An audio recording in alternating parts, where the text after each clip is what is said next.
What's going on, everybody? Welcome into Bills Chat Live. We are here every Friday night, and we can't thank you enough for choosing to spend your Friday evening with us. I am Josh McCarty. With me, as always, is Luka. Luka, how are you doing on this chilly Friday night? Chilly it is. The wind is kind of whipping around. I believe it's a little bit more of a rain precipitation outside currently from my household at this moment in time. But doing good. I'm glad the work week's over. I'm glad we're now officially into the super wild card Super weekend duper. that we are in currently. And then, of course, our Bills are included in that lineup. And we're going to be talking all about that. But obviously, there's one most important thing that I imagine most individuals are going to want us to talk about, and it doesn't necessarily relate to football. All right, Luka, it's not easy to do, but we got to take off our sports analyst hat and put on our meteorologist hat. And we've had some experience with this as Jim Graham checks in with a Go Bills. We love that, Jim, watching on Facebook. If you're watching on YouTube, by the way, please take a moment to like and subscribe. It helps us out so much as we try to make this channel your one-stop shop for all Buffalo Bills content. What Luka was referring to is the weather prediction that we could have some lake effect snow in the forecast for the Bills game against the Steelers on Sunday. We are going to be all over that, what we think that means for the game. Does that make us nervous? What will that do to the Bills passing offense? We're going to get into all of that. Let us know your thoughts in the comments. We'll talk about that as well. Luka, you live in Buffalo, the Buffalo area. I live in the Midwest. We've all talked about that. So I tend to defer to you on a lot of these things. Early in the week, I mentioned to you that the weather looked like it could be pretty poor for this game. And you're like, just hold on, let it get a little closer to the weekend. And then we'll start taking it serious. But, you and I were just talking off air that we're getting into that range where it's time to pay attention to it. At this point in time on Friday night, reading the reports from guys like Patrick Hammer, the latest weather report I have real quick before I kick it over to you is it looks like it's going to be 18 degrees at tailgate, 22 at kickoff, 20 in the second half. Temperature is not the huge deal. Steady wind of about 20 miles per hour, but gusts up to 40 and snow showers with possibly heavy snow coming in the second half. What is your read on what the weather could look like on Sunday? I mean, I guess there's really no true answer still. We were talking off air. It's like it's one of those ones where a lot of the weather reports and stuff of that nature seems like this is going to be more of a concern, something we should see locally here, throughout the Saturday. We're probably going to experience a lot more of the lake effect and the snow Saturday, and it's going to bleed into Sunday. I'm sure everyone else has seen that and whatnot. What truly I question is just how severe it will be come kickoff, only because when you look at weather reports in the future, it's really, really hard for them to project lake effect situations. So they don't generally try to do that in a couple day lookout. They kind of just do what does the front kind of what is it going to portray rather than what is going to be picked up off the lake that will be included in whatever that weather is. And even then, it looks like it's saying, 20 to 30 to 40% precipitation or snow in this case. And then from there, kind of you're in that 20s with your 20 to 40 mile per hour situation and winds. So overall, to me, what that sounds like is wind could be somewhat of a factor. Snow is going to be there. It's just truly the unknown is how much is then going to be picked up off the lake that is not frozen over yet. And then, of course, those winds are going to create that band that we see. And where is that band truly going to land in this Western New York area? Like you see some things out there that say during the tailgate that the snow band will be a little bit more than more northern than Orchard Park rather than actually in those South Towns areas that, the stadium resides. So I'm going to say, honestly, no one's truly going to know exactly how things are looking until we get into that Saturday afternoon, evening time. And then we really can see both what's currently going on in this local area, but then also how it seems to project from there, because that's when you truly see where that band currently is landing at that moment in time, where the winds and the fronts are kind of meeting in order to create that band, and where is it going to go from there. So, fingers crossed that it doesn't affect the game too much lake effect wise, because I think this is one of those situations where if it could be moderate to light snow and then wind, this is something that I don't foresee being a massive issue for the Bills too much and can be an impact on the Steelers. But once you start really including that heavy lake effect factor to it all, Yeah. that's kind of the ultimate neutralizer, where then you're even affecting, the quote unquote weatherproof individual known as Josh Allen and the offense. So The lake effect question mark is truly the one that I have my eye on, because other than the lake effect aspect of this, I just see it more of a, yes, it's going to be a windier thing. It's not severely cold. It's not one like we're seeing kind of, it's not the one we're going to see in Kansas City where you're looking at 0 to -30. Thank God. Yeah. But overall, the lake effect, I mean, even as Roy says, we don't know what the heck it's going to be doing. So realistically, it seems a little bit naive to project anything now. Let's wait until Saturday evening and see how it's going from there. And then at least we can get an idea if it's going to affect the South Towns in Orchard Park. All right. Well, let's talk about how concerned we are in a heavy weather environment. And we have a couple of examples to pull from. There's obviously the 2021 Monday night game against New England that I think sticks out in people's minds. The Patriots came in here, threw the ball 3 times and beat the Bills. People ever remember the long Damian Harris run, and that was really all it took. I do think, Luka, that game often goes misremembered for how it went. And I think while that game went down as a loss for the Bills in the standings, it was a very valuable lesson to Sean McDermott and to Josh Allen on what he can and can't do in those conditions, because the Bills started that game off. They did not have the running game that year that they have this year, by the way, with the same game plan the Patriots had, where it was run, run, run, punt, run, run, run, punt. And by the third or fourth quarter, the Bills said, all right, let's just try passing the ball. And all of a sudden they realized, holy cow, Josh Allen is still putting this ball where it needs to go, but it was too little too late. That day, I'm looking this up right now, the sustained winds were 25 to 35 miles an hour, a little higher than what's projected on Sunday, with gusts approaching 55 to 60, which is more than is approaching on Sunday. Now, look, that game did not have snow on the ground that will affect receivers' timing, that will slow everything down. But I do think, Luka, that there's a bunch of negativity out there right now that I'm sensing among Bills fans. And I get it, guys. I get it. We had this cushy matchup in the first round, a Steelers team that really doesn't feel like they belong in the playoffs, and their best player is going to miss this game in TJ Watt. And it sure felt like the perfect landing spot for the Bills. And now, as the week has gone on, you're inviting this variable into the mix that can alter the outcome of the game and be an equalizer between two teams that really aren't equal. And that's not good. But I think when you start to look under the hood, like Luka mentioned, of what the snow and the wind can really impact, I think we all need to keep in mind that the Bills have the most weatherproof quarterback in the league, and I'm including Mahomes in that. Because what do you want out of your quarterback in these bad weather situations? One, you need an arm that can cut through the wind. Josh Allen has the best chance of any quarterback in the sport of cutting through the wind in this stadium because he plays there every Sunday. Chris Sims said the 2 quarterbacks in the sport he never thinks about weather conditions with are Josh Allen and Pat Mahomes. The other factor is, if it's a situation where the wind gusts are so extreme that you can't throw the ball, the Bills have arguably the best running quarterback in the sport. You want to say Lamar Jackson, I'm not going to fight you, but he's in the conversation. And Mason Rudolph is probably about the same speed as Luka and I. He's not going to scramble. So those are 2 advantages for the Bills. So if you're talking about a situation where offenses get neutralized to stepping back and handing the ball off, the Steelers are going to get neutralized way earlier than the Bills are. And Luka, I think as much as people are living in their fears today, they have to remember that even if the weather is really, really bad, that is advantageous for the Bills.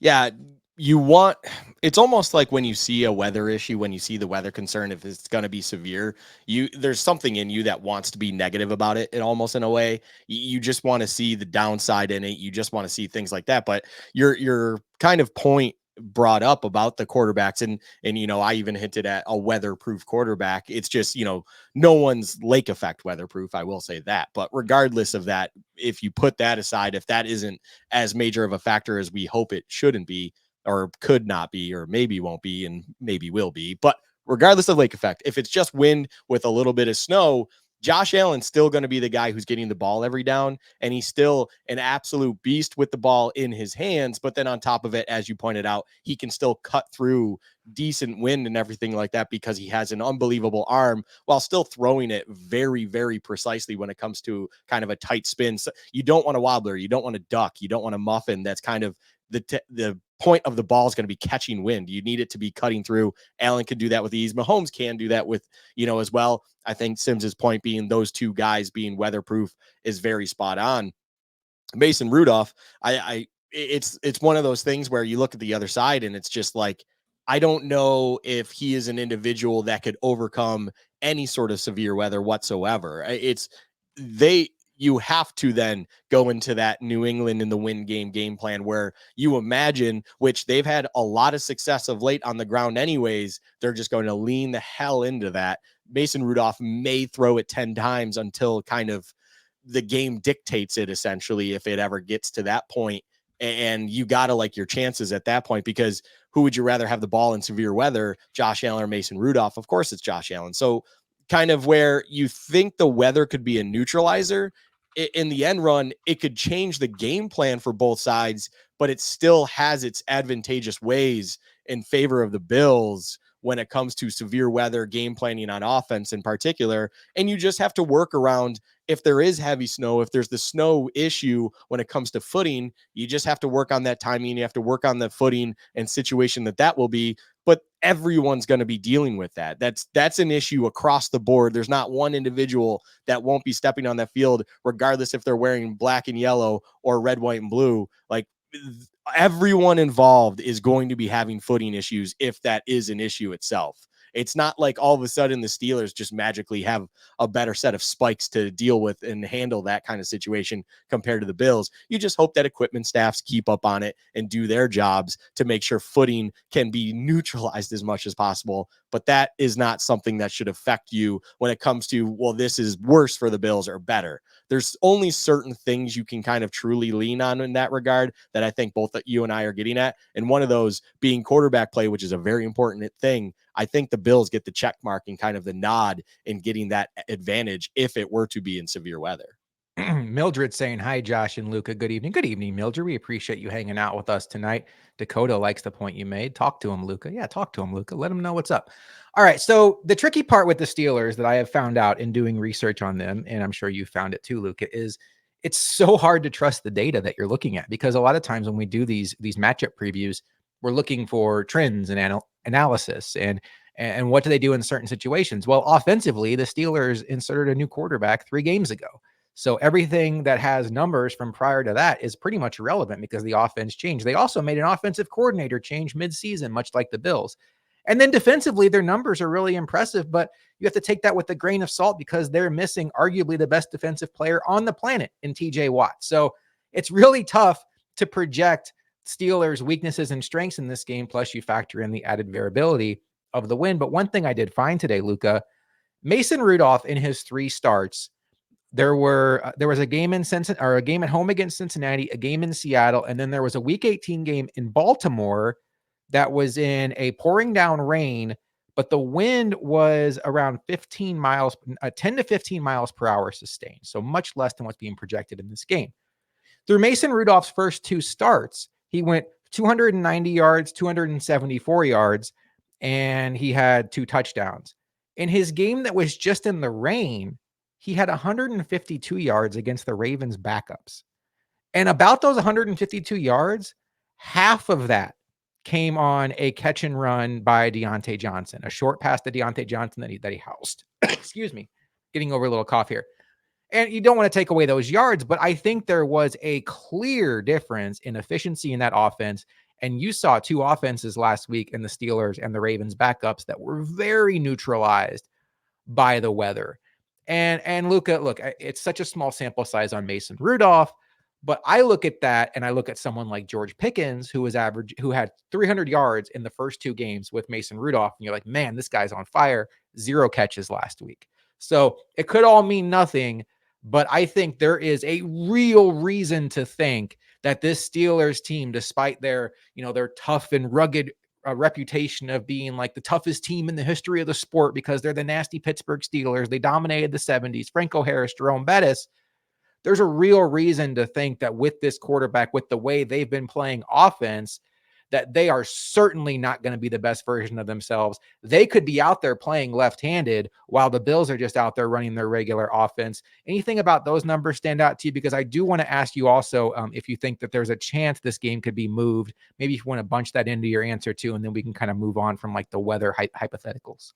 I mean, I can just go right into the moving point if you just want to throw that one right on Yeah, top of move the fire. location and I mean, location never. kickoff time. Yeah. Location never. I don't think the NFL would ever step in and change location. When that idea even got floated out there for whatever reason it did, most likely in kind of falsified rumor that they want to start. I don't think the NFL would ever go to that length in the playoffs.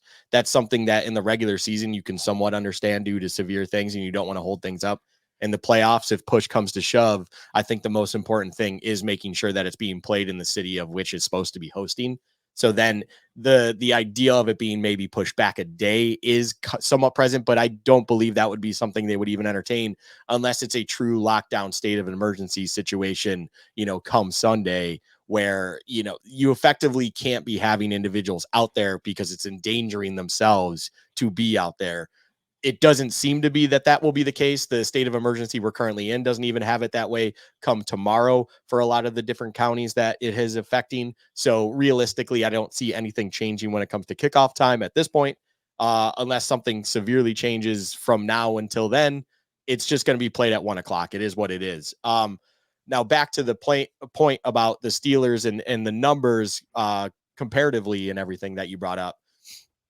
There's something in it, I believe, that the Steelers may have also understood what they were facing in that. And Yeah. I would give that kind of benefit of the doubt, we'll call it, to them.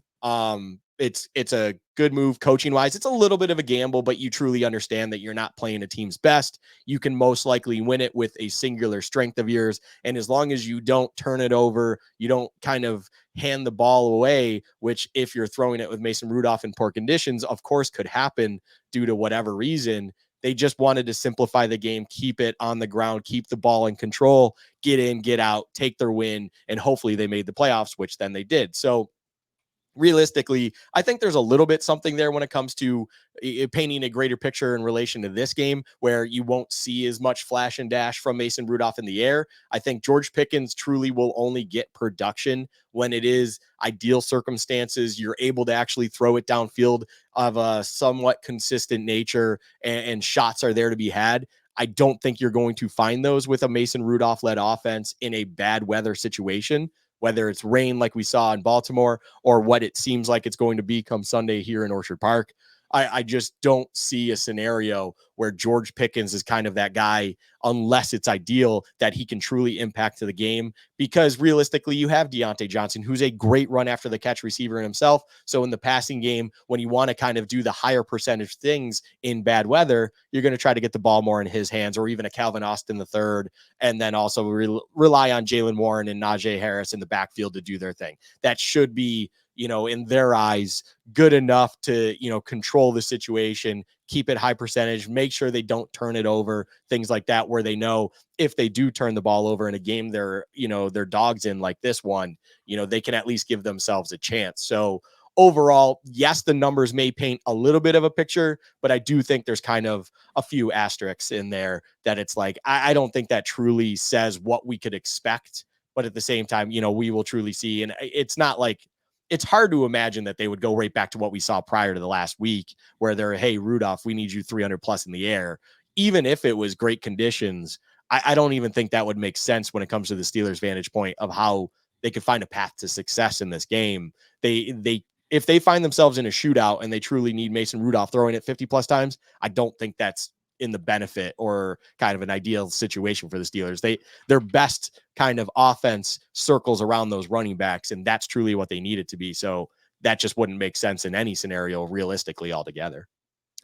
Let's talk about injuries in this game. We're going to start with the Bills side of things, but I do think, despite the names I'm going to go through here, the Steelers are certainly hurting worse than the Bills in this game. So from the Bills standpoint, already ruled out of this game, wide receiver Gabe Davis and safety Taylor Rapp. Now look, Gabe Davis has a knee injury. He got hurt early in the Miami game last week, did not return. Taylor Rapp has a calf injury. It looked like he got shaken up on the last interception of the game, and he has already been ruled out of this game. how I see the Bills attacking those two injuries are Trent Sherfield getting the majority of the snaps that Gabe Davis otherwise would get. And I do think that the Bills are going to funnel more targets toward Khalil Shakir, which I am in favor of. And then Cam Lewis will certainly get the call up at safety. I think he'll be on the field a lot in those dime situations where you see Jordan Poyer go down to linebacker and Cam Lewis will be there at safety. I think I'm perfectly fine with that. I love Cam Lewis. I think he's a very good depth player and has a chance to be a starter for the Bills next year. The questionable tags, Tyrell Dodson and Rasul Douglas. Rasul Douglas, I feel like, is on the doubtful side of questionable, Luka. He has not practiced all week. And look, I know I don't want to come off as somebody jinxing the Bills, but he has a knee injury, and we know how important Rasul Douglas is to this defense. In a lot of ways, he changed this secondary. The worst thing the Bills can do, in my opinion, is rush him back out there and not allow him to get back as close to 100% as possible for second, third, and fourth round games. And I know what you're saying out there. Whoa, whoa, whoa. There's no second round if you don't get past the first round. I understand that.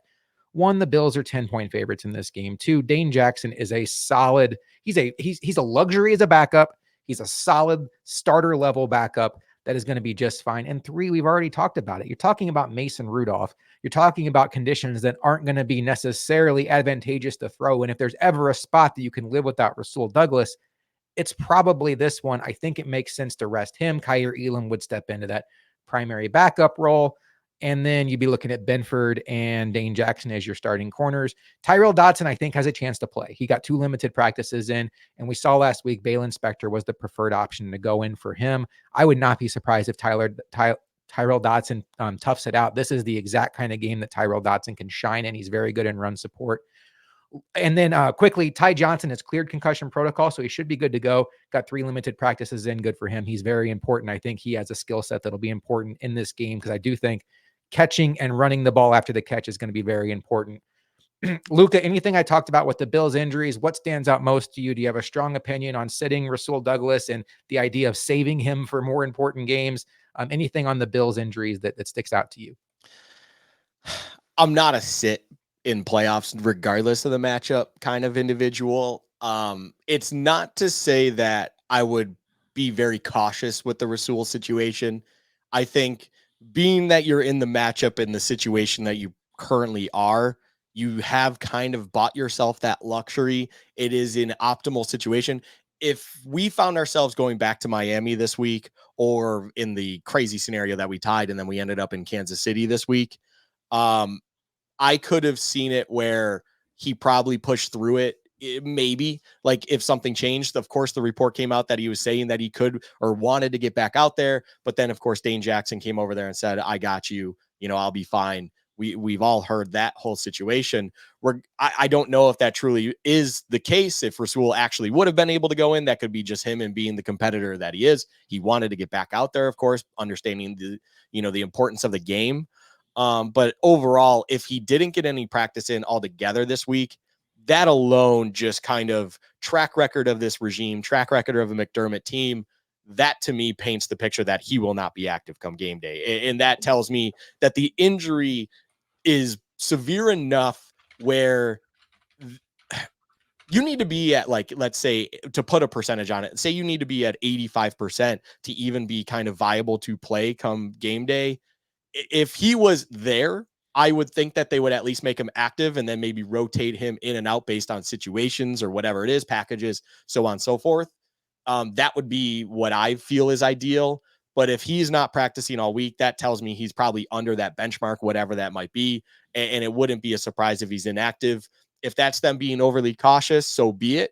They should feel at least confident that they have individuals that can step in and handle the job based on what they see across from them. You would like to believe that Dane Jackson, Opson, and Christian Benford would be able to take care of business on the boundaries. And then, as you're saying with Taylor Rapp, yes, he's out, and that is kind of a blow, but you're Cam Lewis stepping in for those dime situations where Rapp was kind of most utilized should be doable. And he has experience in that role altogether anyways, that again, hopefully in this situation, you would be able to kind of plug and play and move on accordingly to maybe buy yourself that week. It's not necessarily that you're trying to look ahead. It's the fact that you have this situation where you believe the individuals who can step into it can do the jobs they would like them to do. So that buys you the luxury of being a little bit more cautious with these injuries and see how it plays out, because it's a little bit of a gamble, but you should be able to trust those guys based on the game, based on the situation, based on the individuals you're playing against, that they should be able to do their jobs. I am with you on Tyrell Dodson real quick. I believe 2 limited practices, yes, that did not participate, happened in between there. The limited sandwich, that was a little bit of a concern for me when you normally go from limited to and downgrade to do not participate. That's not great, but seeing him get back in and in practice, that's kind of nice. I do believe that could be something where the Wednesday was a walkthrough, so therefore he was comfortable enough, they were comfortable enough to do a simple walkthrough with him. Then when any contact was happening, gave him the day off essentially, and then we'll see how it goes and test it out Friday. If things went well today in that limited practice, yeah, I can absolutely see it going, because this is that game he can shine. Maybe it isn't a little bit of a heavier rotation where then they still get Spector involved or whoever else, just to kind of give that shoulder a little bit of a rest. But I would imagine that's more of a pain tolerance thing, more so than anything else. But overall, yeah, with that, then, I think your idea of who's coming up for Gabe makes sense. And then also, you elevate someone for special teams needs, and even filling it like an Isabella coming up, just to kind of fill the roster out come game day, so everything kind of fits where it is. We have a couple questions on YouTube I want to get to. Oliver, I see your question. We'll get to it next. Roy says, with Davis out, like Luka just touched on, do you think that means Isabella gets a call up? I do. I think he's for sure going to get the call up, because you're right, Roy. They will only have 4 wide receivers active. But to Luka's point, the biggest issue is they have guys like Cam Lewis and Trent Sherfield, who are core special teamers for this team, that are now going to be pushed into more regular football roles on offense and defense. And you need those core special teams roles filled. So I would expect DeMar Hamlin to be active and be playing on special teams, perhaps in a lot of those snaps that Cam Lewis gets. But Cam Lewis is so excellent on special teams, I would still expect him to get a heavy diet of those reps. But the name that Luka just mentioned, Andy Isabella, for sure is going to get called up, because he is a very good special teamer, and I could see him getting a lot of the reps that normally would go to Trent Sherfield. And then your other question, Roy, about Elam getting a game day jersey, I think so. And then here's the larger point. The Bills, we know, are going to call up Leonard Fournette. So that's 1. You get 2 per week. So if they want to call up Isabella, that's the 2.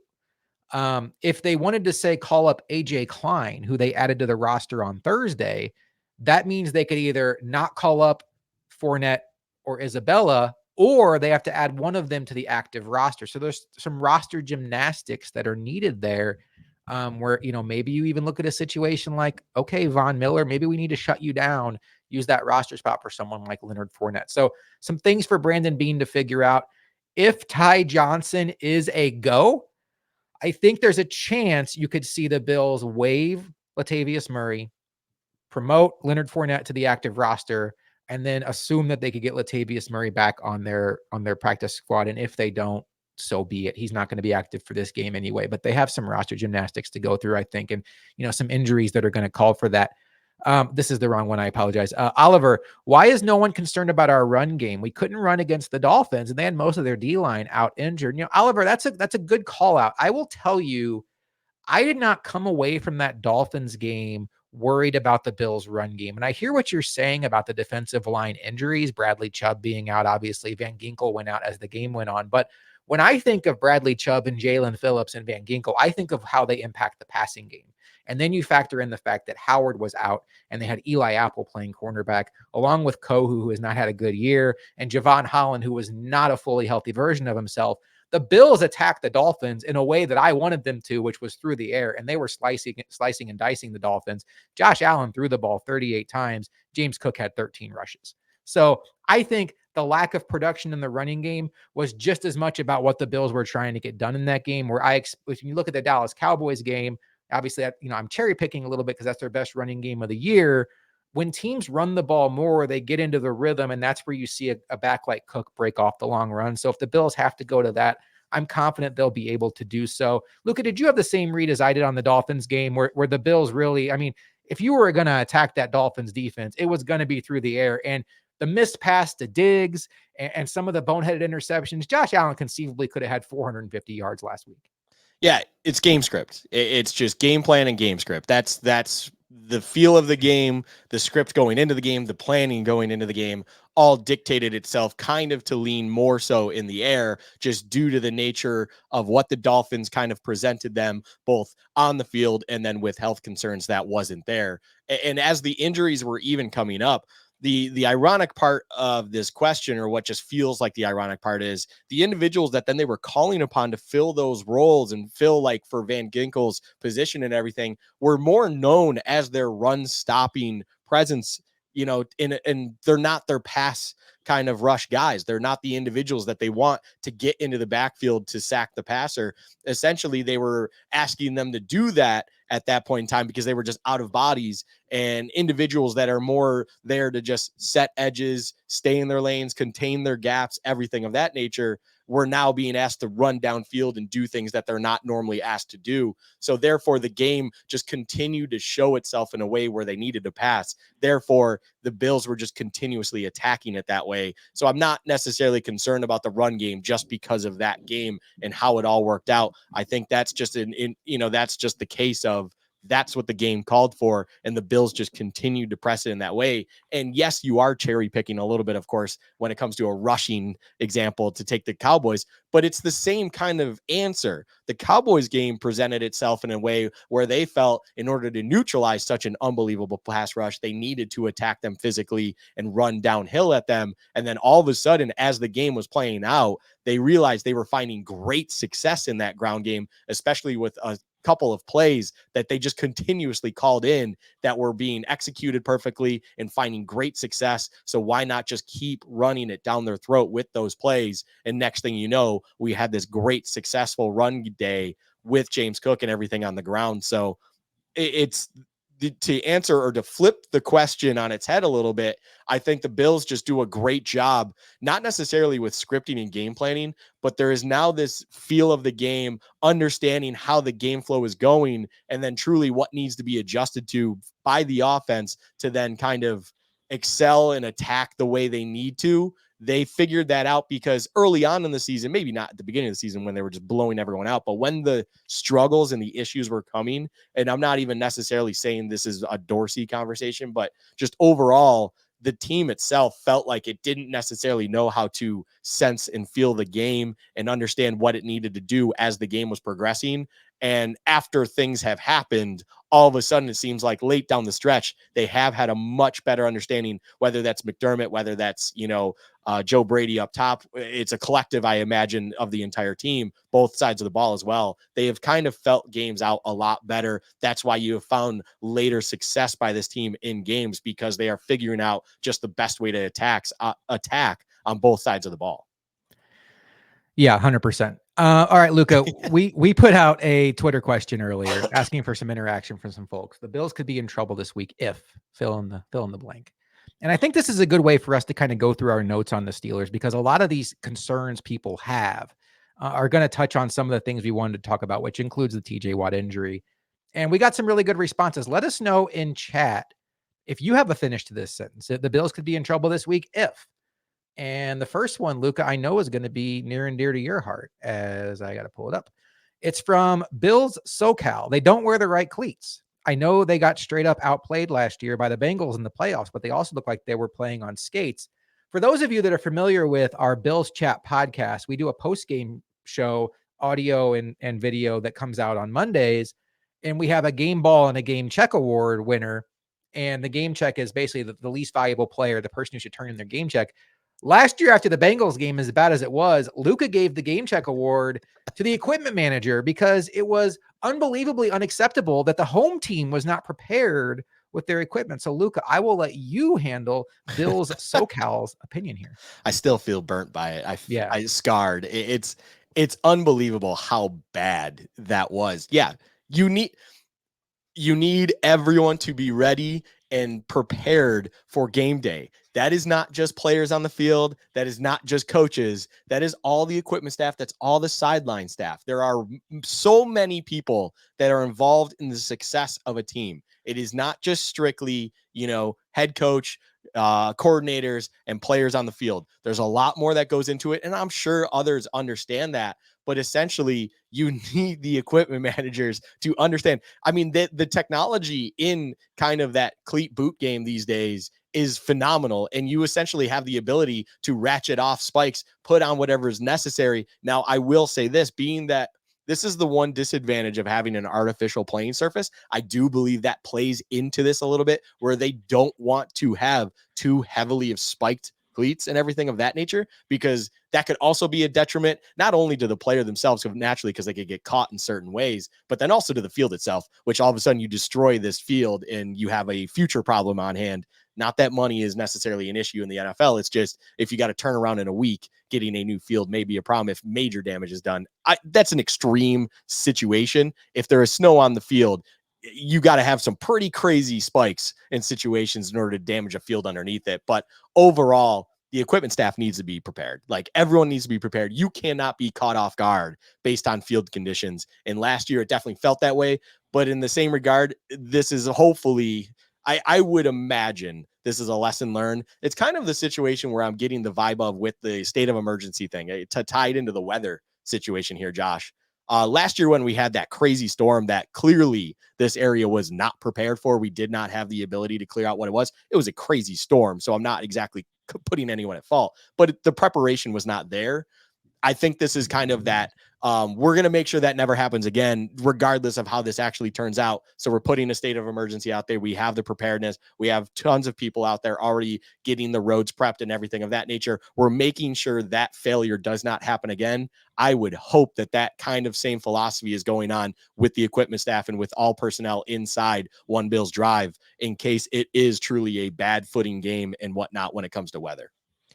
We have some comments in chat from Roy Collins, who says they could be in trouble if they turn the ball over multiple times. That is echoed by the McChronicle, who was with me during the Chargers game when I decided to do the entire second half live, and he hung out the entire time. And I will always remember you for doing that. We'll be in trouble if we start turning the ball over. Sounds cliche, but ball security is at a premium. You guys are in lockstep with a couple of our tweeters out there. We have Jeff Zilla saying pit rushing attack kills the clock, and they capitalize on a few Josh Allen turnovers early. Lano Pesci Goat, from a non-Bills fan, if they let Pittsburgh stay in the game through turnovers and failure to capitalize on chances to put the game out of reach. I like that a lot. And then Super Nerd 00, one of our most interactive followers on Twitter, turning the ball over and not capitalizing on opportunities when they're there to be had is the only way that'll keep this team from getting the Lombardi. So, Luka, a lot of comments there on turnovers, plus the added part of not putting the game away when the opportunity is there. The first thing I want to say about turnovers, we mentioned weather can be the ultimate equalizer. Turnovers also can. That has been a story of the Bills season. There's been some examples of games being a little too close because of turnovers. Last week's game against Miami was certainly an example of that. And then you can go back to the Denver and the Jets game as a game that the Bills should have won. They lost in large part due to turnovers. And then when you look at this specific matchup, if I can find my note here, the Mike Tomlin teams, despite not being as talented as the Bills, and there is a huge talent gap in this game, Mike Tomlin teams, Luka, rarely, if ever, beat themselves. They are going to force you to beat them. They are the sixth fewest penalized team in the league and the second fewest turnovers in the league with only 16. For context, the Bills had the seventh most and 28. I love the point about the Bills failing to put the game away. I think about being in the red zone and maybe like missing out on a fourth down opportunity or turning the ball over, which Josh Allen does not do very often at all in the red zone. I like the turnover point too. This is a game that could be a lot about field position and turning the ball over. Enough concern here, Luka, and enough history with the Steelers to know they're probably not going to come in and throw up all over themselves.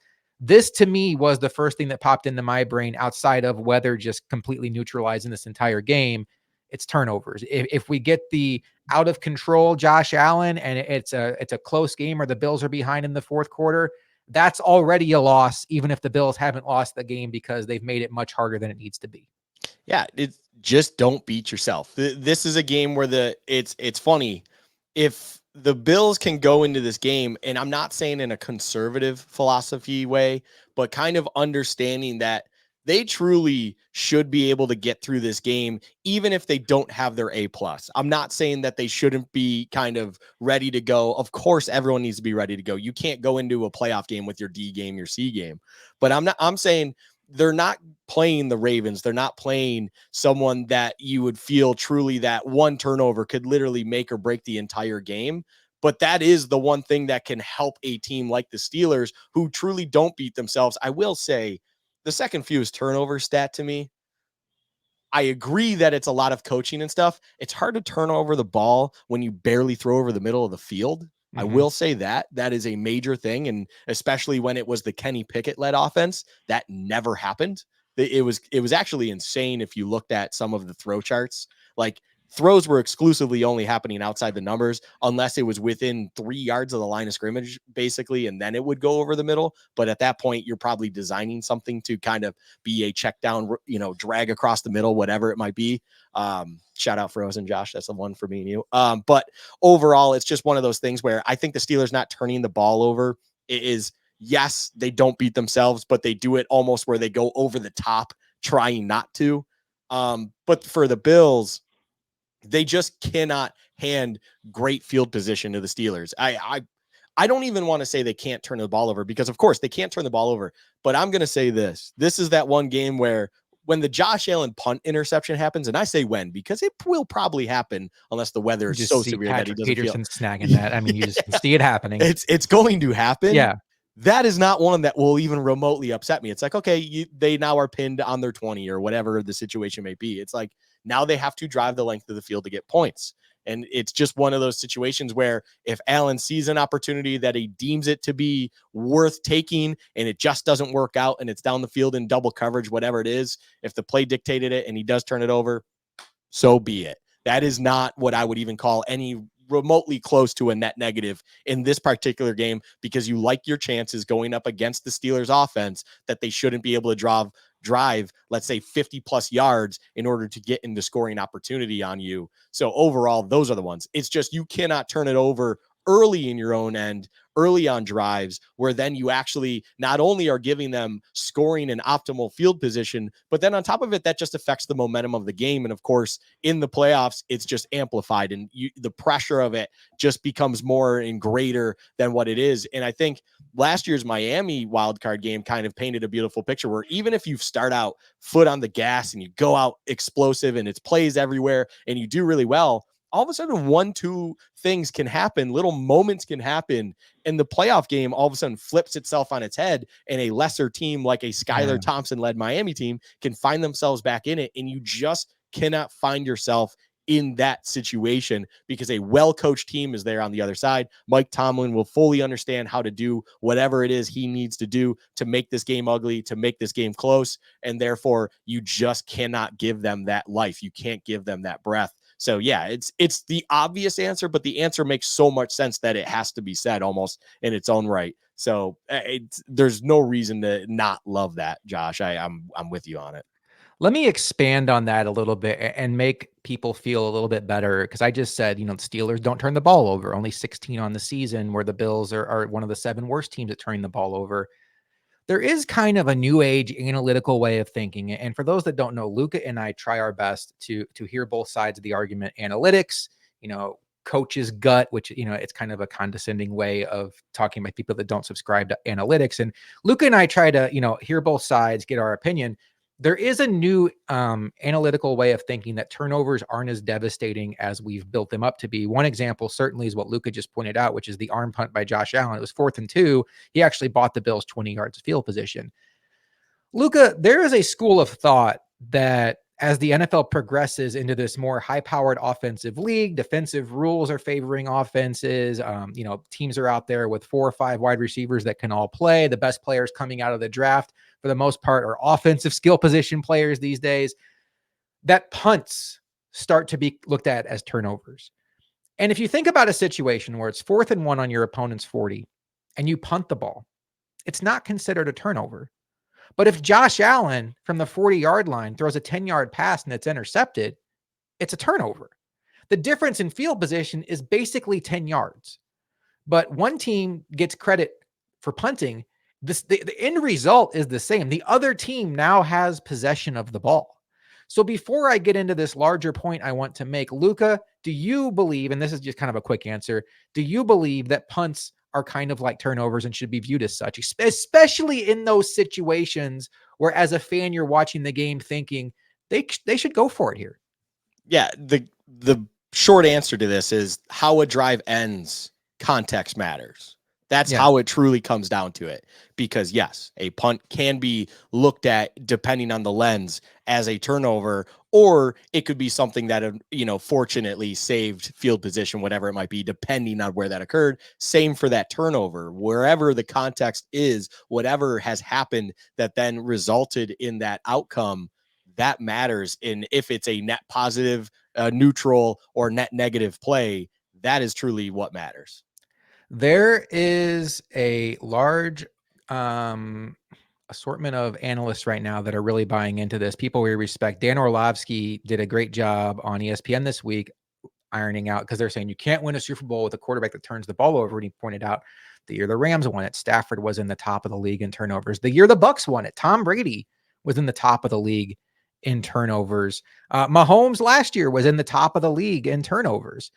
And Jeremy White on WGR has been banging this drum for a while that punts should be considered turnovers. And if you do subscribe to that, the Steelers will come into this game on average turning the ball over 2 times more than the Bills, because when it comes to punt attempts per game, the Steelers are 5th in the NFL with 5.2 punt attempts per game, where the Bills are 31st, 3 punt attempts per game.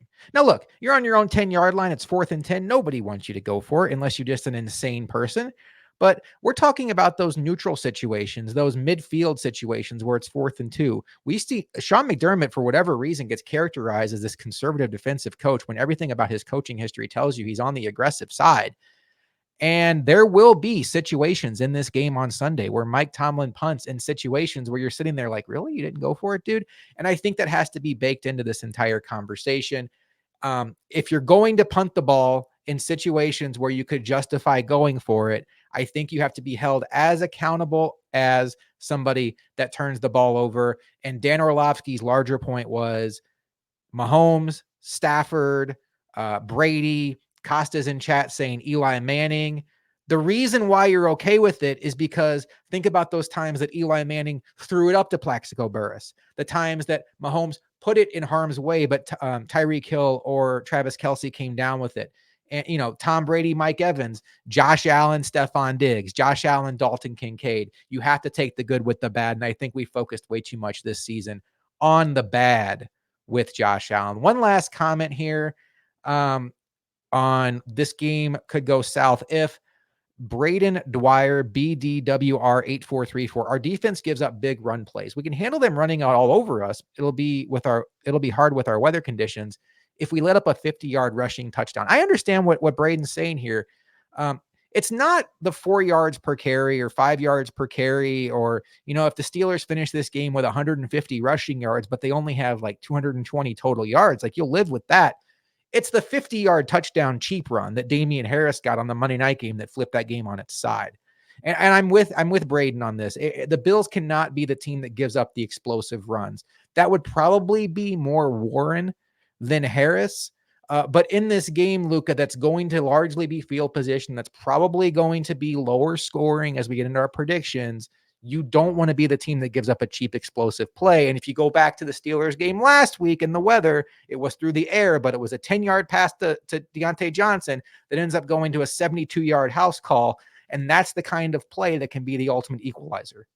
Yeah, you don't want that demoralizing run, of course. Like this point right here that you're bringing up that we had kind of called at us on Twitter. It's just one of those things where, yeah, you don't want that. I look at as, the example you pointed out in the New England win game, or I even go back to like that Colts game that happened where we got blown out, where essentially they were running free and popping off massive runs, or even before that, I think was the Eagles game where we got absolutely pounded on the ground years and years ago.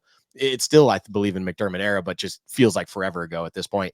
Those kinds of games where they are able to spring loose and get massive chunk yard plays, if not long touchdowns, Of course, that's demoralizing. It can really just put you in a bad place where you just feel like effectively you're losing the game off the snap, and therefore allowing massive plays in the simplest of ways for the other team. So you don't want that to happen. But realistically, as you pointed out, Jaylen Warren is probably going to be able to provide something like that for the Steelers. And even then, it feels like this is one of those situations where I'm not overly threatened by the offensive line and the trenches by the Steelers, where I feel like they can dominate off the snap to the point to create those lanes and create those opportunities. It's going to take true errors on the Bills' defensive side in order to create those opportunities for the Steelers. And that overall, you would think, with kind of how the Bills have been playing and understanding, and they've been playing great ball on the defensive side specifically. I would like to believe that McDermott will have a great idea and understanding of how the Steelers may want to create those ground shots and opportunities, that he will be able to limit them, similar in a fashion to how he likes to kind of make sure the big play doesn't happen in the air against elite offenses, against the Mahomes and so on and so forth.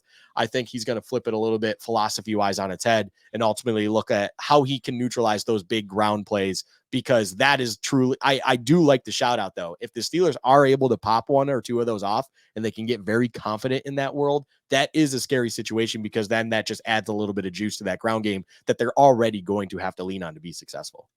I like Costa's point here a lot. I expect it. I would hope the Bills play safeties in the box. I think Jordan Poyer is going to be in the box all game long in this game. And I think the Bills are going to dare the Steelers to throw the ball, even with Rasul Douglas out of this game. Luka, I have some news and just some quick hitters on the Steelers I want to get to before I let you talk about the significance of the TJ Watt injury and just how excellent of a player he is.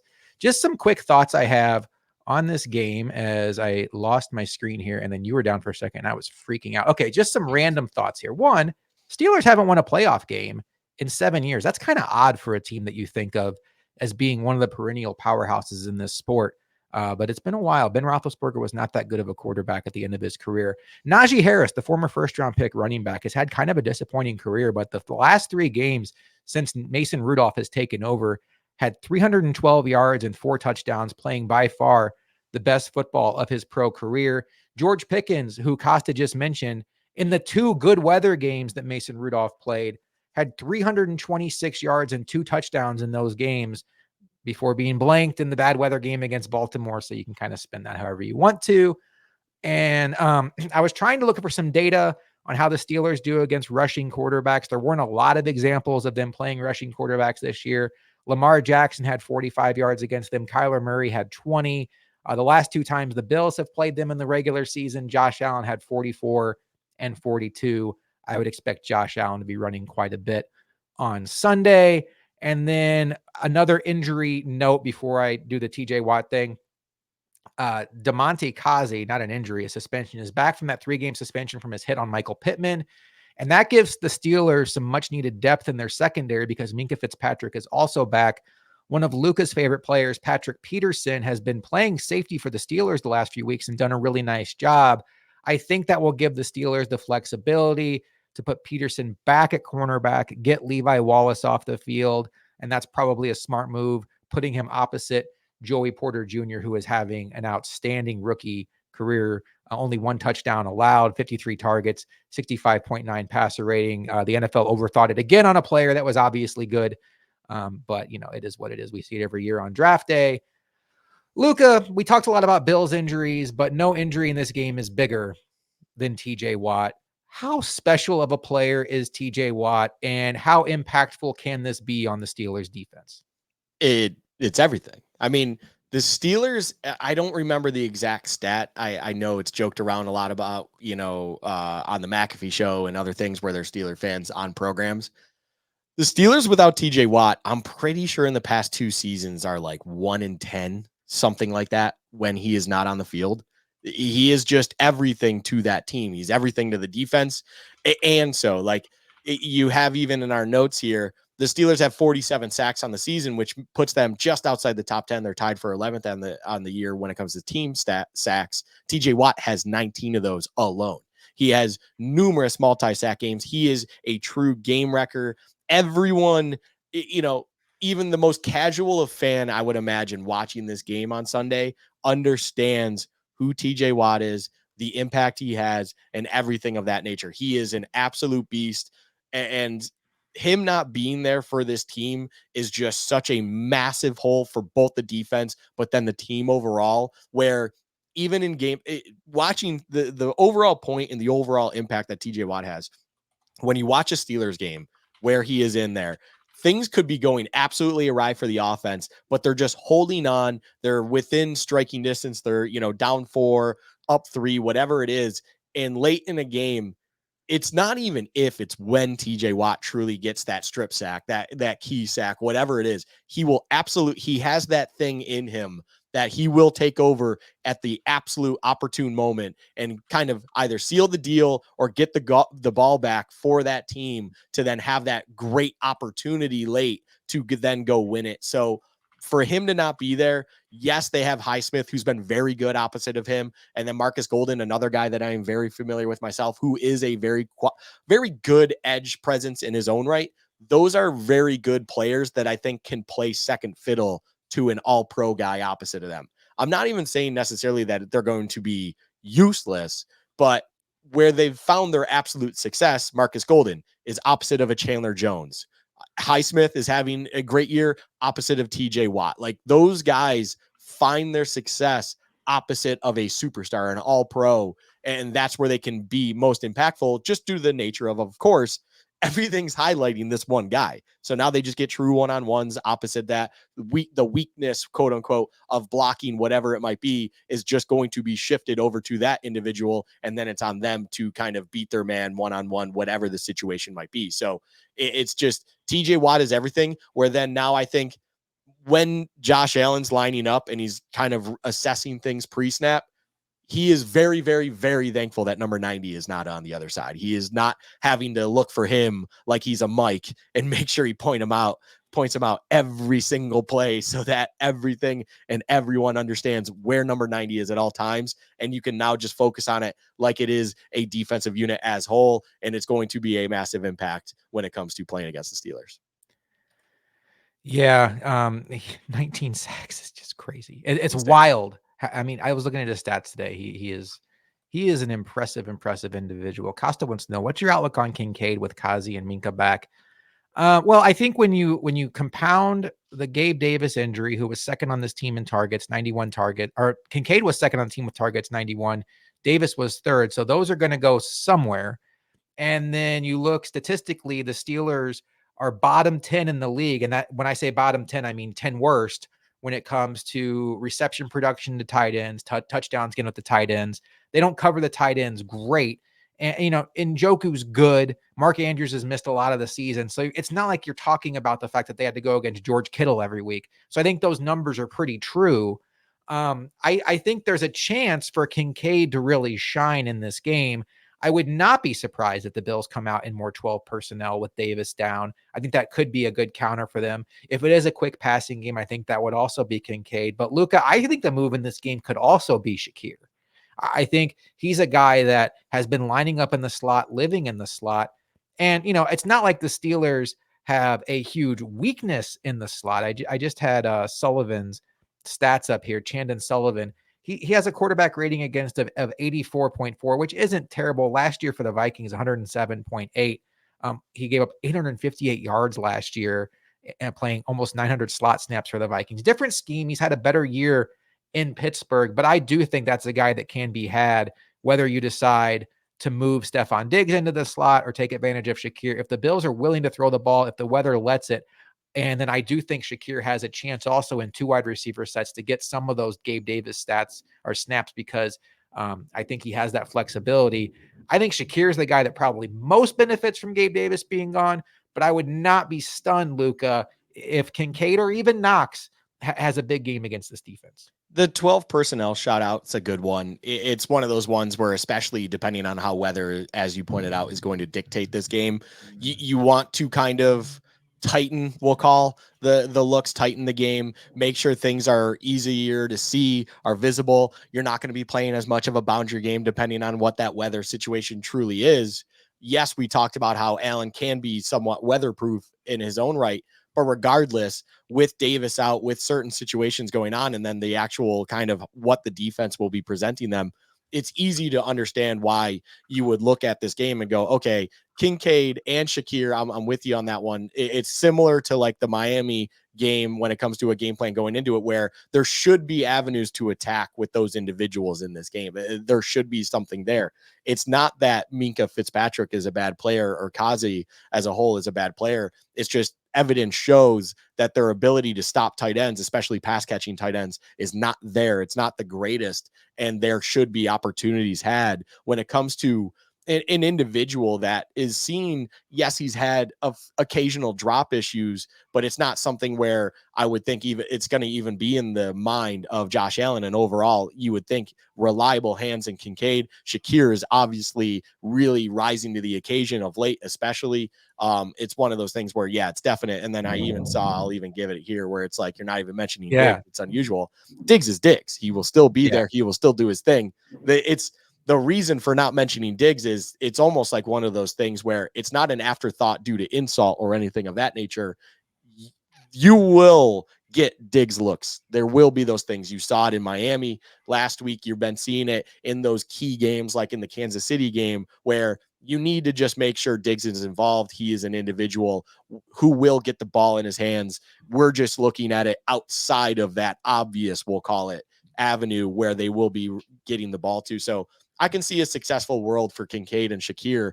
It's almost like, my daily lineup, that it's like, it's one of those things where it's like, I like a lot of the things that they can do inside the numbers, attacking the safeties, attacking the middle of the field with those two individuals. Marianne, that's a good call out by you, though, because we hadn't mentioned Diggs. And I know I'm guilty of it, too. When you start breaking down these matchups, you start to think about things like what's unique about this matchup. And I take for granted Diggs. I kind of come into it expecting him to get his. I don't really worry about who the cornerback is opposite him. And I know Diggs hasn't had a 100-yard game since early October. I do think last week against Miami was a sight for sore eyes because, one, his snap count got above 80%, which we projected on this show. We thought it was by design that his snap count was down to kind of offset some of the early season overusage he had under Ken Dorsey, got him back down to kind of like that median level to keep his legs fresh. I do think in the playoff games, you'll see Diggs 80-85%. And in a game where I don't expect the Bills to necessarily throw with a ton of volume, I do think they're going to try to make every pass attempt count. And that will funnel a lot to Diggs. Now, Porter is excellent. I'm not going to at all fear a rookie cornerback on Diggs. Patrick Peterson, if you make a mistake, is absolutely going to make you pay for it. But I think Diggs can get him.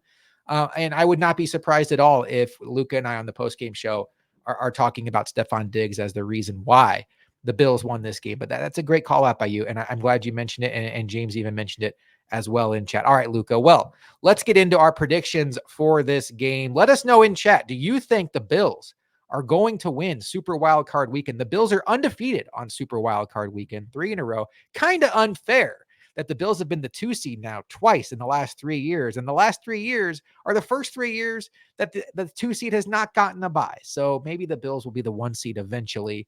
The Bills are started this week as a 10-point favorite. It's down to basically 9.5. I do think that's more so having to do with the weather than anything matchup related. We've talked a lot about the Steelers defense. We talked about their offense. We talked about the Bills injuries. We talked a lot about weather. Let's get some predictions in from chat. Costa says Bills 24-10. Luka, the 7 seed Steelers. I had an energy drink earlier, and my stomach is like, Luka. 7 seed Steelers, 2 seed Bills. Do the Bills stay undefeated on Super Wild Card Weekend? And do 2 seeds in the NFL, since this new format, stay undefeated with the Buffalo Bills beating the Steelers? Shout out the Super Wildcard Weekend for the Bills being a 2 seed twice and playing the 7 seed. And neither of those games, if we recall, were anywhat comfortable. Phillip Rivers in his last game was very close to a Hail Mary, ironically enough, in that season in particular, from actually winning the game. And then, of course, last year with Luke Skywalker Thompson almost leading a comeback in Buffalo for the Miami Dolphins. It's one of those things where I look at this game and it's almost like I can definitely see an uncomfortable situation, especially if weather is just cataclysmic, we'll call it. It's just an absolute crap show. It's a whiteout everywhere. It's a nostalgic look back on Shady against the Colts whatever the situation might be. I'm hoping that won't necessarily be the severe case, but we shall see. I will say though, it's very, very, very difficult for me to realistically sit back and think there is a successful avenue for the Steelers to keep this one close going into the very late stretch of the game.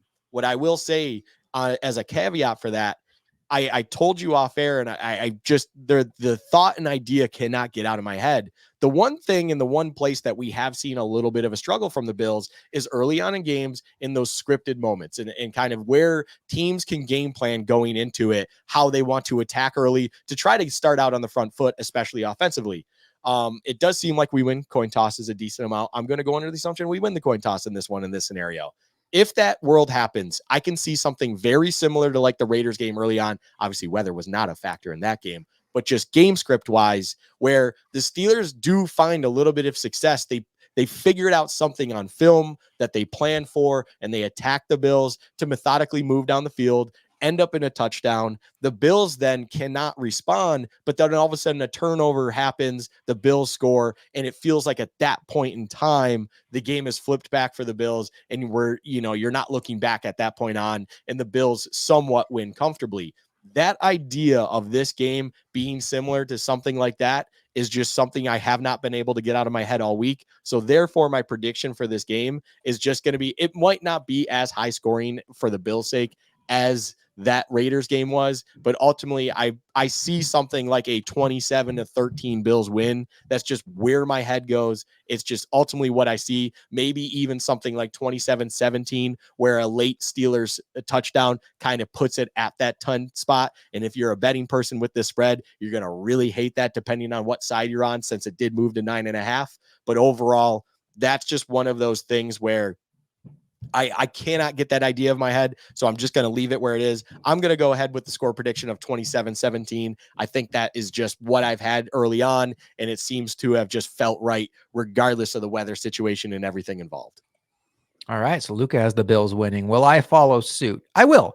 I think you want to be concerned about the weather. I hear you. I think the Bills have the best answer to weather football there is in the sport in Josh Allen. He can run as a quarterback. He can throw it through the wind as well as anybody.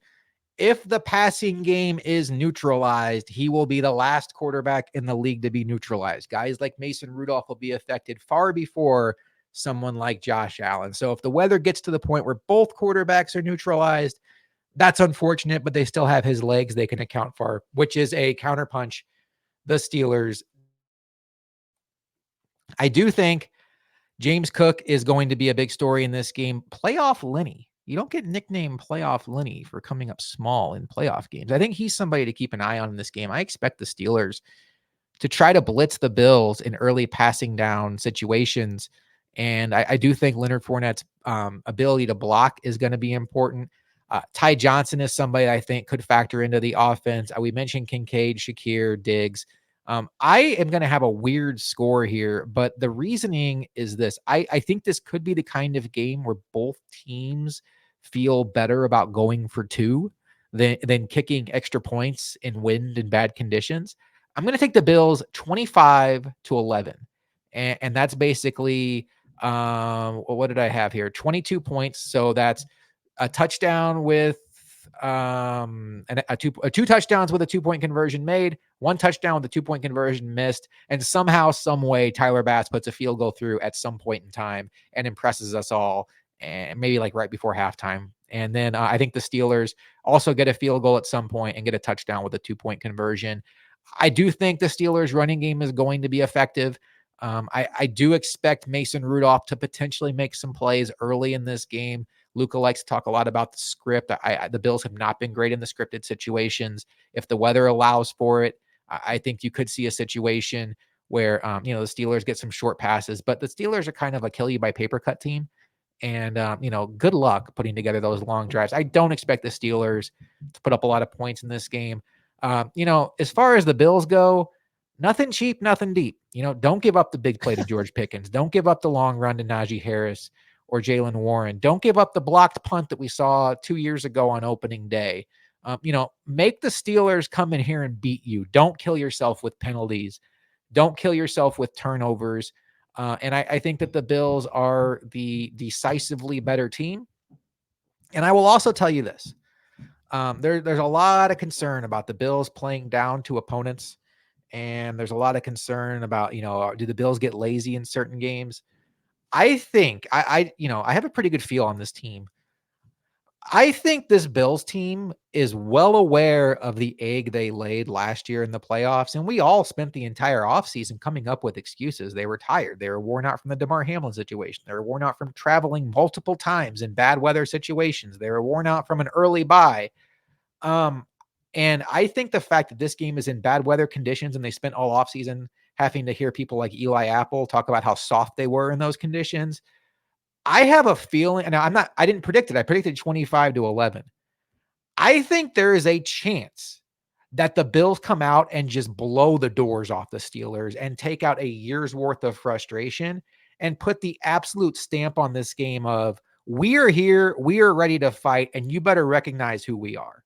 And if that happens, I think you're looking at something similar to what happened in New England a couple years ago in the playoffs, where it's obvious from the get-go who the better team is, and the Bills just take out an unbelievable amount of frustration on this Steelers team that doesn't belong on the same field with them. And I think there is an absolute world where the Bills do that. And I've kind of had that feeling all week, and I've been kind of wanting to sit on it. And the weather kind of dampens that, no pun intended. But I do think that is certainly within these Bills, as I think you could absolutely see the best version of them. And holy cow, Luka, if the Bills come out in these weather conditions that are going to, we had a comment up here earlier, and I think it was a good comment. Why do people say, here we go, it's from Dave, I hate how people think we have home field advantage in this weather. Dave, you're right. That has not played out historically. If the Bills come out in this weather against the Pittsburgh Steelers, who are the ultimate blue collar team, and just dominate them, out physical them, blow their doors off, and Josh Allen looks weatherproof, and the Bills go on to win like 44-6. What's the league going to say now? The Bills rode a 5-game winning streak into the playoffs. They just dominated in awful weather.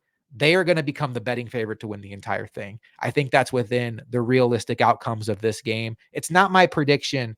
I would not be stunned at all if it happens, Luka. That's fair. I would say, like, it's not surprising if they were to, and this is just the only caveat I would say is, if it's truly a lake effect game, then I will be like, I would be stunned if it is, because that is just something I wouldn't ever expect any team, no matter how good you are, the greatest show on turf, even if it's indoors and still the lake effect they're dealing with, no one's going to handle that very well. Barring that outcome, if it's still just, wind combined with a, we'll call not blizzard, lake effect, snow level kind of situation, I can still see it where Josh Allen is that weatherproof guy. It would not surprise me. It's not something I would expect. Like you said, it's not something we will sit here and predict. Seems irresponsible almost in a way to do so. It's just not realistic, but it should not surprise anyone. And boy, would it be fun if that were to be something that they truly did kind of bottle up for this week. They see what's in front of them. They see the opportunity that it could be to then present to the world, that it's like last year was last year. This is this year. We're a very different squad. We have a different mentality in-house. We have a different mindset on what we're trying to achieve this go around, that we are ready to go, even with this kind of situation in front of us. So yeah, it's a good shout. It's a good kind of thing to even bring out there to say, hey, this is still something that maybe could happen. I just kind of picture us on Sunday night recording Bill's chat, just being like, I can't believe we overthought it. I can't believe we sat here and worried about the weather. I can't believe we were worried about Najee Harris and George Pickens. Like this Bills team, I just it's in my gut, and I don't have overly optimistic gut feelings on the Bills. That Luka can tell you. I'm the guy that, like, they're getting ready to play, a terrible team, and I'm like, I don't know, Luka. Yeah, I don't know. Desmond Ridder, he could get hot. All right, but Luka, you had no idea I'm going to do this. Before we get to Luka's locks, I want chat to settle a debate for us, because we've argued about something. Argued is kind of a playful term, but you and I very much disagree on something this weekend. And it has to do with tomorrow night's game, the Chiefs and the Dolphins. What a beauty that is, speaking of bad weather. And you and I very much disagree with who we should be rooting for in that game. Yeah. I am 100%. Now, I think we both agree who we think is going to win the game. I am 100% on go Dolphins go. And my reason is simple. That means that the Bills will not have to play Patrick Mahomes. And I understand Mahomes would be coming to Buffalo, and a lot of us want to see the Bills get the Chiefs in our building. But Patrick Mahomes is the NFL's answer to Michael Jordan. I understand he's throwing to you and me right now at wide receiver, but Patrick Mahomes and Andy Reid in a playoff scenario is still incredibly scary. And if you can get them out of the tournament before the Bills have to go through them, and instead we're looking at Joe Flacco or rookie CJ Stroud, who Luka and I are both high on. And I know Luka's very high on the Browns. He'll get into that for his reasoning in a second. I am all for that. So go Dolphins, go. Luka, you have another thought here that if the Chiefs win, it could actually be the best thing for the Bills. Look, I understand history is what it is, and the feeling of not being comfortable, understandably, is there with Mahomes and Andy Reid, even if it were to be in our house.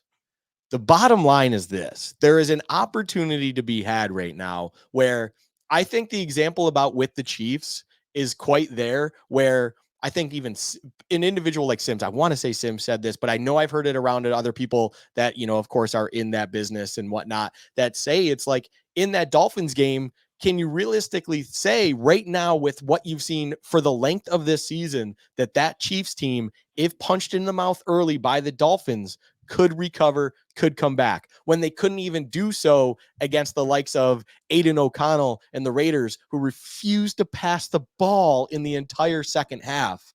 Can you see this team overcoming and scoring like years past? It's hard to live in that world. So therefore, understanding what the Chiefs have been this year, I think they have an advantage and an opportunity come tomorrow night to take care of the Dolphins in that crazy extreme cold. That is a wild cold that honestly, there's a lot of people that are like, calling out different fan bases for not actually going to a playoff game and stuff like that. It's like there's a, and I'm not talking about the Bills game in this case. I'm talking about the Kansas City game. There is a point where cold is cold and almost a problem for your own well-being. You can wear layers. You can do all these things. You're huddled around people. The Bills Patriots game, that was that perfect game, was also a cold one in its own right. But again, when your wind chills are approaching -30, depending on the individual you just may not be capable of going to that game, and I can fully understand it. I would love the opportunity to have Kansas City. Costa, I will not be having a panic attack. I will. I'm the panicker on this show. I would love the opportunity, as long as the Bills, of course, take care of business themselves on Sunday. If we're sitting there Saturday watching that game, I will be looking for the Chiefs to take care of business, because then you open that avenue, as long as the Browns win themselves, where they honestly, and even then, I will say this, I almost have a weird feeling that the Texans even have a better chance than Miami of going into Baltimore to take care of business there. I really love the Browns in that situation. I think they match up beautifully. I think they're almost a matchup nightmare for those Ravens. The Ravens want no part of the Browns when it comes to that game back in the divisional round. That I will take the Chiefs at home, who, again, I am still living in this world where they have not proven us anything all season long, that they will be able to kind of play in a shootout situation, where this Bills team is playing in a situation where they can play many different ways and whatnot, that they can outscore you, they can outpace you. I think they have a good feel of what's going on now, especially compared to when they played the Chiefs last, that I see a serious scenario where come divisional round, if the Bills were to be playing the Chiefs and then the Ravens have to play the Browns and or the Texans for that matter, I think there is a realistic scenario that the Ravens, for whatever reason, just cannot get it done there. And now you have a very, very good opportunity of a home AFC Championship game against either of those teams that I would welcome in spades, rather than have to go to Baltimore to handle that, because I do not believe the Bills are a great matchup for the Ravens. I think the Ravens are a phenomenal team, especially against this Bills team, where I would be extremely nervous about that game, that I would much rather see if someone else could handle that. And if the cost of that is hosting Mahomes in their current form and current situation right now, is that payment you have to pay, I will absolutely lay on it, and I will do that. So therefore, yes, Saturday night, Josh, I will be rooting for the Kansas City Chiefs.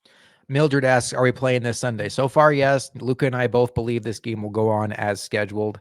There's been some thought out there from not from anybody covering the league, but just some speculation, like why not move it to Monday where the weather's going to clear up? But I think at that point, you're kind of playing with fire and trying to predict the future. I think this game is going to go off as scheduled at 1 p.m. on Sunday, Mildred. So your answer doesn't change if the Texans beat the Browns to kick off wild card weekend. Okay. Not at all. That was going to be my rebuttal. So I'm interested Nope. in that. I will tell you, every time I watch the Dolphins play, and I haven't watched them every single game this year, but when I watch them play against the good teams, their games have a pattern where it's like, holy cow, they run the ball well. And then holy cow, Mike McDaniel goes away from the run for whatever reason. And this is a pattern of his coaching career. If the weather is bad enough in Kansas City that it forces Mike McDaniel to stick with the running game, that could absolutely benefit the Dolphins. Their running game is as impressive as any team in this league, save for the 49ers. They have so many open running lanes, and they have some home run hitters at running back. And I think the Dolphins have a chance to put a scare into the Chiefs on Saturday night. How will the rest of the weekend go? We'll get some thoughts here quickly from Luka on his weekend NFL wildcard edition as we do the transition here for the clip. I'm going to start that over. Those of you in chat will be okay with that.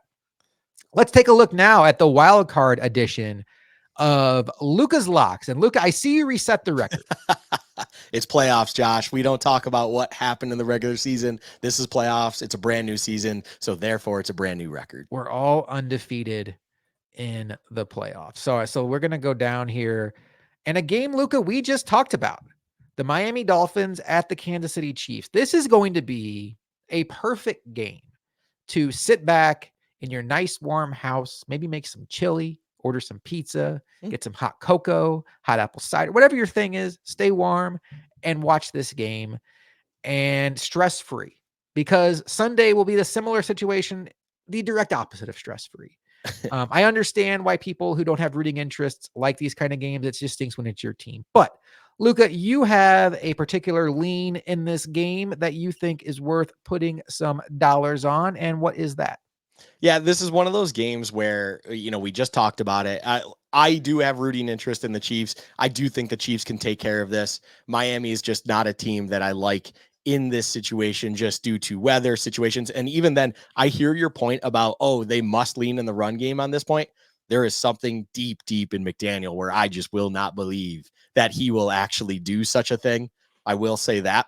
But this is not a pick that I have that comes to result based of this matchup when it comes to a lean on either side with the spread. This is not a pick that comes to the over or under. I will say I kind of like the under in this situation. It's just too dang cold, but that is a very public bet, I will say. Therefore, I'm not really comfortable putting money on it, because I can see something where early on there is success had on top of players just not having a willingness to tackle until they warm up a little bit. So therefore points early on then kind of screw a very low number. That is the over under right now.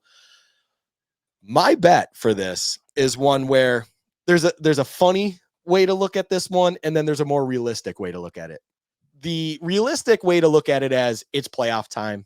It's Kansas City. It's Mahomes. It's the Chiefs and Reed. They want to do something that tell everyone that they are still the Chiefs. They are the defending champs and stuff like that. And they want to show you they are exactly what you should expect them to be. They are who they are. Before I say what the pick is real quick, I will give my funny lean here. This is the game that is exclusively on Peacock. NBC did this very strategically. They did the one and they paid $110 million to put this game on Peacock. So you and everyone else in the world have to be subscribed to Peacock in order to enjoy this. It's a very smart business decision, because there is one individual being playing in this game that taps into a market even larger than the NFL. And that is, of course, the Swiftie market. And how in the world can you not bet Kelsey anytime touchdown in this game? They want to get him right. They want to get on the right foot in the playoffs. You can get it for plus money, which to me seems insane, because he is always a red zone target. He's always a guy that Mahomes is looking for in key moments, key opportunities when he wants something positive to happen. So if you're going to give me positive odds on Kelsey finding the end zone in a game where they are back in the playoffs, trying to reestablish themselves in front of all of their new fans on the streaming platform that was paid for by over $100 million, Kelsey will be getting to the end zone. That will be happening. It has to happen. You can be a conspiracy theorist and think it's scripted or not. It will happen. Please give me Kelsey anytime touchdown at plus 125 on FanDuel. I believe that is the best odds across all different sports books, but it is still even plus money at plus 105 at DraftKings. Hey, call it what you want. It could be one of the best days of your life if Kelsey is able to shake off the defender, shake it off, find a blank space in the end zone. Don't do that. I got more, Luka. No. No? Please Okay. don't. There Please. is some bad blood if I do that. I mean, Kelsey's kind of an anti-hero, and you know all too well. All right. 1 step forward, 3 steps back. All right. I just had to do it. As someone who had Kelsey in fantasy this year, it'll be very frustrating if he starts piling up touchdowns now that it does me no good. All right, Luka. So Kelsey, anytime touchdown, he's a big game player. That makes a lot of sense. A fun game in the NFC this week, the Green Bay Packers and Jordan Love, who looks like a star, a young star emerging at quarterback. Green Bay, I mean, I talk about living right as a fan base, just star to now potential star quarterback. Go to the Dallas Cowboys, the 2 seed in the NFC. A lot of pressure on these Cowboys to get this playoff seed done as they now have home games for the next 2 weeks if they keep winning. The Cowboys are 7-point favorites over the Green Bay Packers. Luka, how do you see this game going? This is a fascinating game. And I will say this, massive public on the over, and it's fully understandable why. And it's one of those games where I really, really, really did want to make the over one of my locks, one of my plays. I'm probably still betting it similar in confidence for that. But that's not where I'm going with this pick. I love this game so much in a betting aspect because there's a lot of fun to be had. I will say part of me did want to do a little bit of an anytime touchdown theme to this one, and CD Lamb feels almost inevitable. Well, unfortunately, the sports books also feel that way. You almost have to pay a minus 200 juice, depending on where you're at. I think it's minus 170 on FanDuel, minus 160 on DraftKings. Maybe I reverse those. Regardless, you have to pay a lot of juice in order to bet that bet, understandably so. This is a game where there's, of course, storylines in it. Mike McCarthy against Green Bay. Green Bay versus Dallas have put up classics in the depths of NFL history playoffs, as well as recent playoff history. It's one of those ones where I truly can't wait to watch this game. But overall, I think Green Bay's a great team. As you said, Jordan Love has been doing a great job of late. He is a rising star. He seems to be figuring it out. At least I don't even want to say rising star. He's figuring it out. He looks more and more capable as the weeks come and go. But Dallas is just one of those teams where at home, they're a different animal. The Lions game recently at home was a close one, and controversy, of course, was spread all among that, where they probably and should have lost that game due to the 2-point kind of fiasco that was. But overall, Green Bay is not Detroit to me, although Green Bay did beat Detroit. I think Detroit is just a little bit of a tougher team physically on the offensive line, and that is something that I don't think is a great strength for the Packers.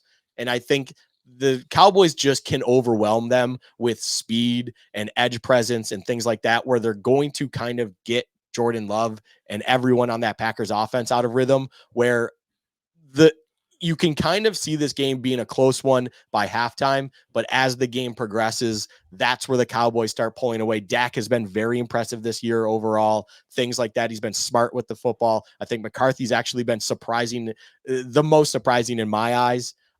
He's been very good at understanding how to call the game with Dak in that offense.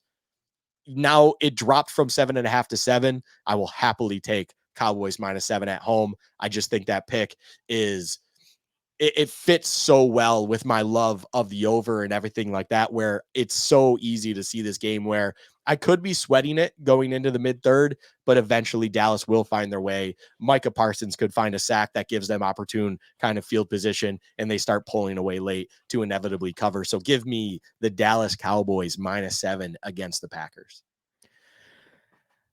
Yeah, I think the Packers and the Texans are two teams this weekend that could have bad weekends, but I think we come away from the weekend thinking those teams are two teams to watch next year. Mm-hmm. Both young, both good weapons, both good, promising young quarterbacks, but maybe both a little bit over their skis with their matchups. I give the Texans a fighting shot against the Browns. I'm with you. I think the Cowboys will probably overmatch the Packers in this game unless the pressure of the moment gets to them because they know what's expected of them this year. The Cowboys have been a completely different team at home. I don't think, especially with Jair Alexander banged up, I think CeeDee Lamb could be open all day long. And, Christian Watson's banged up. They don't have their full arsenal of weapons. They don't have A.J. Dillon. Hankins is back, so they're not going to be that Swiss cheese run defense that they were in Buffalo. I'm with you. I think this game has blowout potential. I like the fact you're getting it at 7 because I think even if you don't win the bet, there's a strong chance that you at least get a push and get your money back. All right, the third game. And Luka, outside of my own happiness for the Buffalo Bills, the other biggest reason I want the Bills to win this weekend, I want to be in the right frame of mind to enjoy football when the Detroit Lions host their first playoff game since the early 90s and welcome in their former franchise quarterback, Matthew Stafford. That game is going to be such a beauty. There's some drama there. I was at Detroit for Thanksgiving last year, so I have a sense for like how kind the Lions fans were, how much they are just desperate for a winner. I am going to be super wrapped up in that game if my head is right. If the Bills lose, I won't care. But I need this game to be one that I'm able to watch with a cool, calm head. Should be a really fun game. Boy, there's got to be some stress in Detroit. How do you see this one going? This is an all-timer. This is a fun game on paper. This is one where it's just like, look, I understand what you're saying. If the Bills lose, I'll be in a similar mindset. Although I will also say we'll have to be recording our Bills Chat podcast. Shout out us Monday mornings. It will come out for you. This is a game, though, where it's going to be very difficult to focus on our conversation, especially if the Bills win, because that will be on the other screen in my setup, and I will have both eyes on it whenever action's on because it's going to be a lot of fun. This is a game where it just should write itself. One you should sit back and enjoy. I will say, if I had to pick a side to lean on, I am with the Lions a little bit on this one. I think a lot of talk, understandably so, is about McVay and Stafford coming back to Detroit, so on and so forth. I do like the Rams. It's not going to shock me at all if the Rams win. I truly will most likely not be betting aside. But the forgotten aspect of Jared Goff, who's been very good for the Lions, kind of having that revenge factor, that snake bitten feeling is there for McVay. But all of those things were said because we're talking about both quarterbacks now facing off against each other in the home of one and the former home of the other, both wanting to show something in this situation. They're both great quarterbacks on the season. I think McVay is the better coach in this side as well, which is why it makes it very difficult to touch aside. But all of these things are pointing to offense, Josh, and defense is not very good in this game. How in the world can you not bet the over? If you're not rooting for points in this game, if you are not rooting for offense in this game, you don't like fun, you don't like football, and you're not going to enjoy this game because this is going to be everything you want it to be. It is too good that it has to be true. Give me over 51.5. I honestly, Josh, would have probably even bet this over if it was 54.5 and you tacked on another 3. I think this is going to be an electric game. This is just over. I have a 2-unit play on it, but honestly, I don't even know how much I truly would feel comfortable with betting it because that limit may not actually be there. I love the over in this game. This is a whale play for me kind of situation where it's just so dang good. Please do it responsibly if you have the means and liking to do it. It will just make the enjoyment of the game even greater. Travis Kelce, anytime touchdown. Dallas Cowboys -7 at home against the Green Bay Packers. And Luka's lock of the week, over 51.5 in this beauty of a game between the LA Rams and the Detroit Lions. That will do it for the wild card edition of Luka's Locks. Luka, I don't like talking about this guy that much, Nick Wright, because he's such a Bills troll. But when he's not trolling the Bills, I think he makes some good points. And he made a good point with Cowherd about, because I want to root for the Lions in this game for like nostalgia, and I have not for nostalgia for those fans. Like they earned it. Like I want to see them have a moment. But Nick Wright brought up something that kind of got me thinking. If you want to play this tournament out in a way that the Bills can find the best path to hoisting a Lombardi trophy, it does them a lot of good to get the Niners out of this tournament before they get to the Super Bowl. Like Oh that's yeah. just the facts of the matter. And Nick Wright said he thinks the team on the NFC side that has the best opportunity to upset the Niners is actually the 7 seed Rams because they always play them close. McVay is not intimidated by Shanahan. The Niners beat them in the playoffs a couple of years ago. They had a close game earlier this year. You can just throw away the Week 18 game. Neither team had their starters out there. And you look at what the Rams do, it's kind of the kryptonite for the 49ers defense. And with that, he talked me into, I think I'm rooting for the Rams in this game. I kind of want to say the Lions win, but there's also a part of me that's like, boy, McVay just is going to know how to stop golf. But from that mindset, particularly if the Bills do their part and win, and I start really thinking about like this could be their year, I think there's going to be a part of me on Sunday night that's just rooting for the Rams. I am truly split on the whole NFC Niners conversation because I know I've discussed it off air, and it's very, I mean, understandably, it's very hard for me to get off certain points and things like that, or at least certain stances or bets I may have in my wallet, in my locker. And unfortunately for that scenario, I do have a lot of kind of compensation leaned on the 49ers come preseason, or that was this preseason. And even things, that is like Bills Niners as a matchup, for instance, where it's like, I'm with you. Like when it comes to just fandom points, you need the Niners out of this tournament if you are a Bills fan, or anyone on the AFC for that matter. Like if we're just having this general conversation, you do not want the Niners to be your matchup. They are clearly the cream of the crop of the NFC. It's very apparent. Whereas the AFC is kind of a discussion. I do believe the Ravens deserve the 1 seed. They are the better team going into the playoffs. There is still conversations to be had on just how close are the Bills to the Ravens, how close are maybe the Chiefs. How can you not respect them because they are defending champs? You have 2-time Super Bowl champ Patrick Mahomes, so on and so forth. There's a conversation there. It's clear cut in the NFC. It is the Niners and then everyone else. But even to go back on a conversation or things that I always bring up in the past, the last thing you want, it's kind of like my Browns situation with the Ravens. The last thing you want as a 1 seed, as a top tier playoff team, is dealing with a divisional game in the playoffs. You never want that. The familiarity is the ultimate equalizer. McVay understands exactly what they're going to be seeing. They have notes on notes on notes and tape study and everything. You build a roster to normally target that top team in the division because your first goal is to win a division. That is the first stepping stone in trying to win a championship. All of these things. So yes, if you are the Niners, the last thing you want to deal with is having the LA Rams come to your house when you are getting back into the swing of things in the divisional round. If I'm the Niners, I am praying the Packers win at the 4:00 slate so you don't have to worry about it. If I am the Niners, I am all in on that because there is that realistic possibility that the Rams come in. And if you are just basically looking at either Rams or Packers, the choice is a no-brainer. And also you dominate the Packers historically as well as recently. It's just one of those things where it's just, you want that situation to be had. But it's hard for me to truly root for the Rams. I will say that, Josh, just because I do want to make, for monetary reasons, I kind of want to see the Niners go through. But overall, as a football fan and understanding it, yes, if you are a Bills fan, if you are an AFC fan in general, you want to see the Niners get knocked out somehow, some way. Like that is just the end goal, because you should like your chances. If you're a legitimate contender in the AFC, you should like your chances against everyone else in the NFC other than the Niners. The Niners is when it's truly like a coin flip, or maybe you don't even like your chances because they are just that complete of a team. The Bills would be favored against every other NFC team if it came down to it, Yeah. because they would have knocked off, obviously, the Steelers. You would think they would have had to go through either Lamar or Mahomes. I mean, they're not going to get lucky enough to avoid both of them. So you project that forward. They already smacked around the Cowboys. I understand that game would be indoor in Las Vegas, but I do think the odds makers would look at that. They're not, the Bills aren't going to be underdogs to the Lions in the Super Bowl. So, I mean, can you imagine that?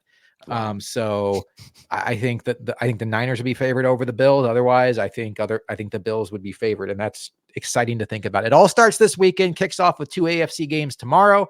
Cleveland Browns taking on the Houston Texans. Great point brought up in chat by Costa. Tyreek Hill versus KC, Stafford versus Goff, amazing. McCarthy versus the last team he coached, won a Super Bowl with, Green Bay, and we almost had Deshaun Watson versus the Texans, but I would be willing to make the argument that Deshaun Watson may not have brought the Browns as far as Flacco, who just absolutely has no fear in the world. And that's kind of what you need to beat a team like the Ravens. Luka and I will be back on Sunday to break down everything that happened on this Super Wildcard weekend, with the exception of the Rams and Lions. That'll be going on live while we are recording, and then we won't have access to the results of Monday night's game between the Bucs and the Eagles, but we'll be breaking down Bills Steelers in full, hopefully in great moods, talking about the Bills round 2 opponent that we will know. And we'll be back next Friday for Bills Chat Live, hopefully doing a round 2 preview and not an off-season preview. Round 2 preview, it's going to be round 2 preview, calling it now. Bills against Chiefs. It's going to happen. Yeah. Going to be exciting. And boy, is that game, that is going to be the loudest that stadium has been maybe ever, if they get Mahomes in their building for a playoff game. That is going to do it for us tonight. We appreciate all of you for hanging out. We especially appreciate Sammy for letting Luka hang out with us tonight a little bit longer. I just fumbled the football off. I was so excited to put Sammy. Let me get the ball up. That's bad vibes, Luka. What am I doing? Get up here. That's the wedding party gift from Stokes. I was one of his groomsmen, and it has the Bills logo on there. So nice. Look at that. No big deal. All right. For Luka, I will get it one of these years. For Luka, I am Josh McCarty, and we will see you next week on Bills Chat Live.